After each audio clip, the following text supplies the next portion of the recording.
Today is a very, very good day because behind me is something which I never really believed Honda would be brave enough to actually produce.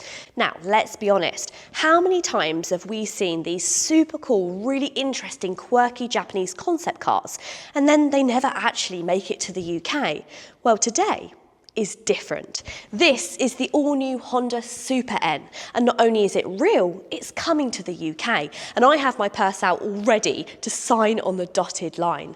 Because this is just not another small electric car trying to be sensible. This is Honda doing what Honda do best, making something fun, a little bit weird, and something actually really interesting.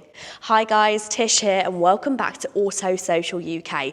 Those of you that know me know that I adore small cars. I drive an Up GTI, and I've even done a comparison of the Honda E with that car, which I also loved. So when I heard that this was actually going to be a real thing in the UK, I couldn't wait to come and see it. So in today's video, I'm going to show you all around this fantastic new car, tell you everything about it, and also tell you how much it will cost you. So if that sounds good, then please keep watching, and if you like new car reviews and car content, well, you are in the right place. Go ahead and hit the subscribe button.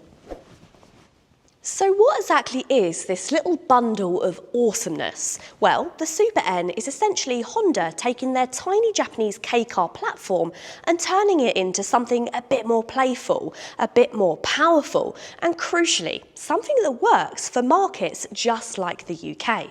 Now, K-cars, if you're not familiar, are these super compact, lightweight cars which have been designed for city life in Japan. They're incredibly efficient, very clever with space, and hugely popular. They still make up a massive chunk of car sales over there in Japan. But this takes that idea and it turns it into something with a bit of attitude. And honestly, I think that's exactly what small EVs have been missing. It's like all my worlds are colliding. Now, the reason this car looks the way it does comes down to one very cool piece of Honda history, the Honda City Turbo 2. This thing was affectionately known as the Bulldog, and when you look at the Super N, you can absolutely see why. It's got the same wide stance, those chunky arches, and the slightly aggressive but still playful personality. And what I love is that Honda hasn't just copied the look, they've actually tried to capture the spirit of that car. The original wasn't about outright performance. It was about making everyday driving fun, and that's exactly what this is trying to do, just in an electric way. Let's take a proper look around, shall we? Because visually, this thing is iconic. The first thing that stands out to me is the stance. It looks wide, planted, and honestly, quite muscular for something which is this small. You've got these really exaggerated wheel arches, big bumpers and proper aero ducts, which aren't just for show. They're actually here to help with airflow and cooling. And then there's the proportions. It's short, it's upright, but it still looks sporty, which is quite hard to pull off in a car of this size. And the colour. I mean, come on. This deep purple is designed to really pop, and I think it suits the personality of the car perfectly. Overall, it feels like Honda has allowed themselves to really have a bit of fun here, and I think that really comes through, and I think customers are going to adore it. But I want to know, what do you think of this car? I know that I love it because I like small cars, but I want to know what you think down below. Now, obviously, I'm not getting to drive this today, but there is quite a lot to talk about here. So underneath, this uses a really lightweight platform, and that's key, because despite being an EV, this thing actually weighs just over 1,000 kilograms, which is very light by electric car standards. Now, power comes from a compact electric motor, with outputs up to 70 kilowatts when you engage boost mode, or just under 50 without it. Now, on paper, that doesn't sound massive, but in something which is this light, it should actually feel really punchy. And that's really the whole point of this car. It's not about big numbers, it's about making something which feels fun and responsive in the real world. world. Now, range-wise, you're looking at a top end of 199 miles in the city, which tells you exactly where this car is designed to live. Now, on a combined cycle, it's going to be more like 130, which is almost very similar to the Honda E. And many owners of the Honda E would know that that car wasn't exactly made for the motorway, and this is exactly the same. You see, with this car, Honda isn't hiding the fact that this car doesn't have the longest range, but that's not what they're aiming for. They're aiming for this to be the second car, the car you get out of the garage when you want to put a big smile on your face. So power and range are not the headlines, but this is a Honda, so it's not without a trick up its sleeve. Honda clearly knows that one of the big criticisms of EVs is that they can feel a bit flat, so they've tried to fix that. There's a boost mode, which actually basically unlocks more power, but what it also does is something quite unusual. It simulates a 7-speed automatic gearbox via the paddles. Yes, in an electric car. So you get these stepped shifts paired with a synthetic engine sound, all designed to make the driving experience feel more engaging. Now, of course, I haven't driven it yet, so I'm going to reserve my full judgment. But actually, they've been using a scaled-back version of this in cars like the Prelude, and I've tested it in there, and it works so well, and it really does help with that connection with the car. And if that can make a lightweight EV feel more playful and interactive, honestly, why not?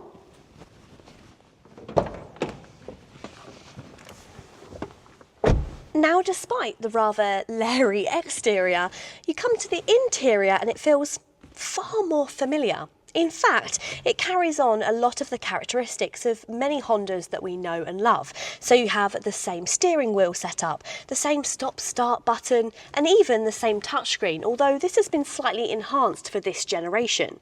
It still features things like Apple CarPlay and Android Auto, but unlike the Honda E that was all about these outrageous screens, this is just far more practical. For instance, we have physical climate control dials with some really nice, easy to use buttons, physical buttons for your heated seats.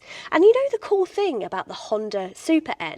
This actually only comes in one specification, so everything you're seeing here is what you're getting, including these wonderful bucketed seats. These almost look like they've been lifted out of a sports car and put into this.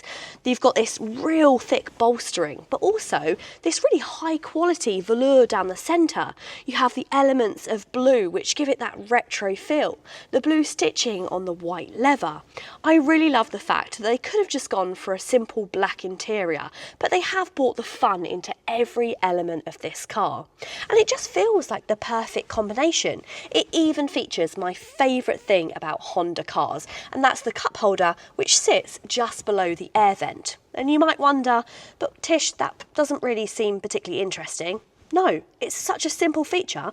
It cools if you have your aircon on to keep your drinks cold, or if you've got your heating on in the winter, it will keep your coffee warm. I just think that's such a clever little feature, which is often overlooked by many other manufacturers. Also, with this being an electric car, you can see you just have loads of space here. So if you wanted to put this in a tiny little space, park up against the wall, you could simply just go out the other side. It really is just such a practical car for small spaces.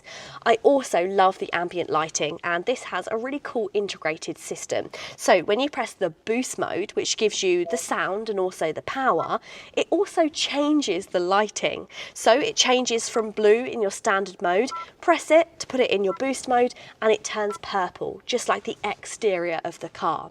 There's nothing in this cabin which is particularly outrageous. There's nothing that's screaming modern car.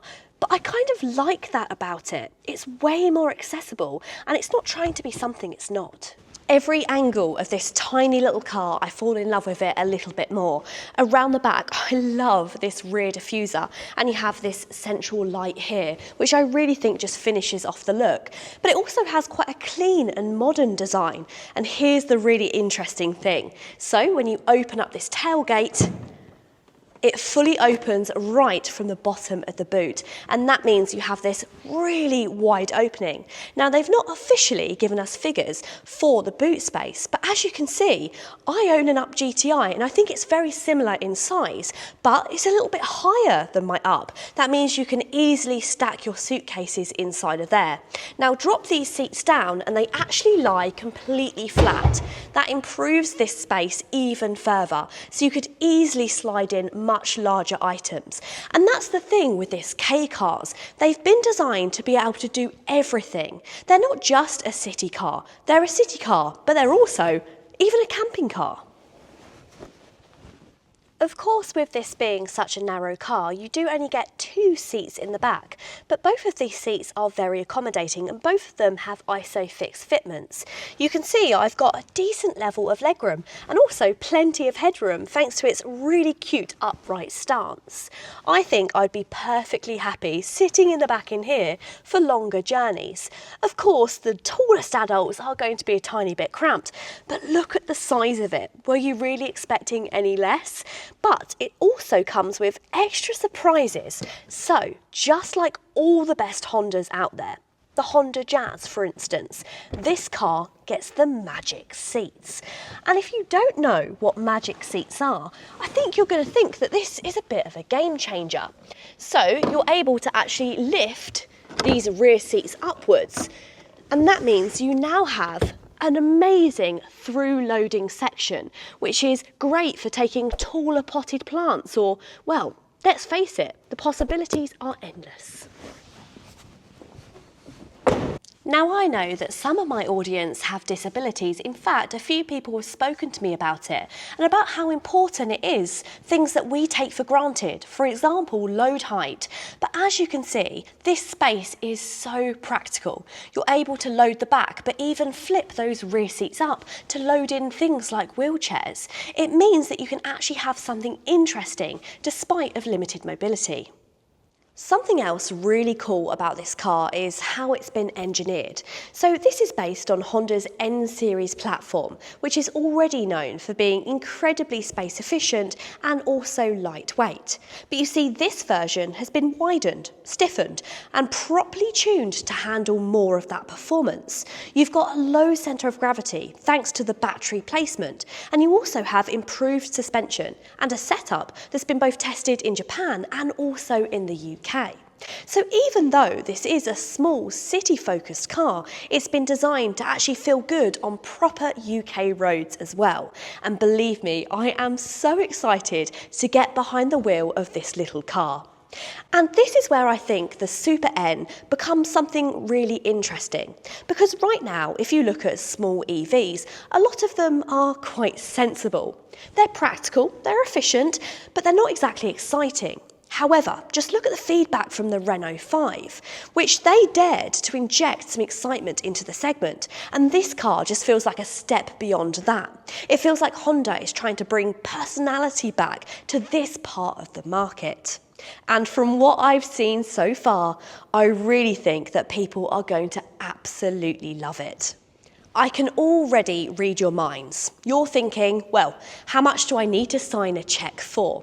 Well, they're actually aiming to come in at under £20,000 in the UK. And I think that if they can actually pull that off, this could be a bit of a game changer. Because suddenly you've got something that's affordable, electric, and really, really fun, which is not something we can say very often when it comes to this part of the market. So first impressions on the Honda Super N. I think this could be one of the most exciting small EVs that we've seen in a long time, if ever. It's got character, it's got history behind it, and it feels like Honda has actually taken a bit of a risk here in a really good way. Now, of course, the real test is going to be when it comes to driving it. But based on what I'm seeing today, I am very, very optimistic. But let me know what you think in the comments down below. I'm really excited to see if you guys love this just as much as me. Let me know in the comments down below. If you have enjoyed this video, please go ahead and give it a big thumbs up. And if you want to see more like it, then you know what to do. Go ahead and hit the subscribe button. Until next time, guys. See you later.